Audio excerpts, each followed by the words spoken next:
कामकाज को रोके पड़ी कांग्रेस लगातार भाजपा के दामन पर दाग दिखाने की कोशिश कर रही है, लेकिन कांग्रेस की ये कोशिश उसके ऊपर ही भारी पड़ती नजर आ रही है।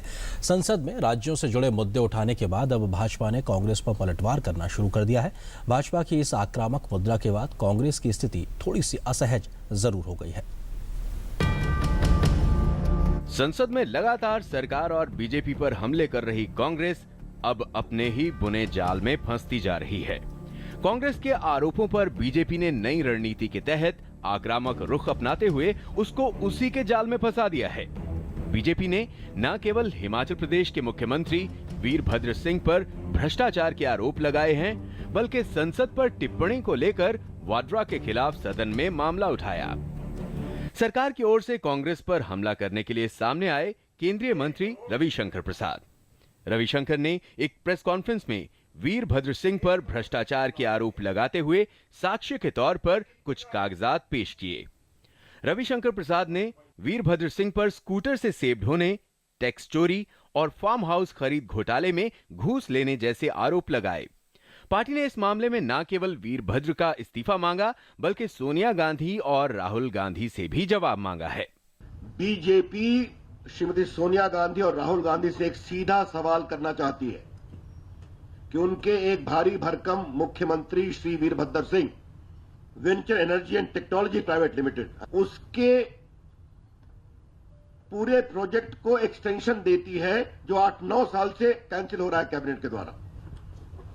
जिस प्रोजेक्ट को पूरा करने उनके डिफॉल्ट के कारण हिमाचल इलेक्ट्रिसिटी बोर्ड को ऑपरेट करने का निर्णय कैबिनेट करती है, उसको आप रिवाइव करते हैं। हालांकि वीरभद्र ने अपने खिलाफ लगाए गए आरोपों को सिरे से खारिज कर दिया है। I am totally innocent and a crude attempt is being made to frame me up. Congress के खिलाफ बीजेपी को एक और हथियार कांग्रेस अध्यक्ष सोनिया गांधी के दामाद रॉबर्ट वाड्रा के रूप में मिला।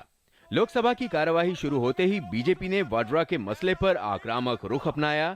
पार्टी सांसद अर्जुन राम मेघवाल ने रॉबर्ट वाड्रा के फेसबुक पोस्ट पर सवाल उठाया और कहा कि ये संसद का अपमान है।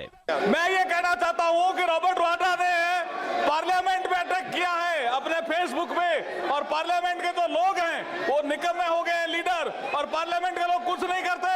ऐसा वो नहीं कह सकता, ऐसा नहीं कह सकता, ऐसा नहीं कोई इंडिविजुअल भी नहीं कह सकता। इसलिए मेरा प्रिविलेज मोशन एक्सेप्ट किया जाए और मुझे बोलने का अवसर दिया जाए। मैडम मेघवाल ने वाड्रा के खिलाफ विशेषाधिकार हनन का नोटिस भी दिया, जिसे स्पीकर ने विशेषाधिकार समिति को भेज दिया।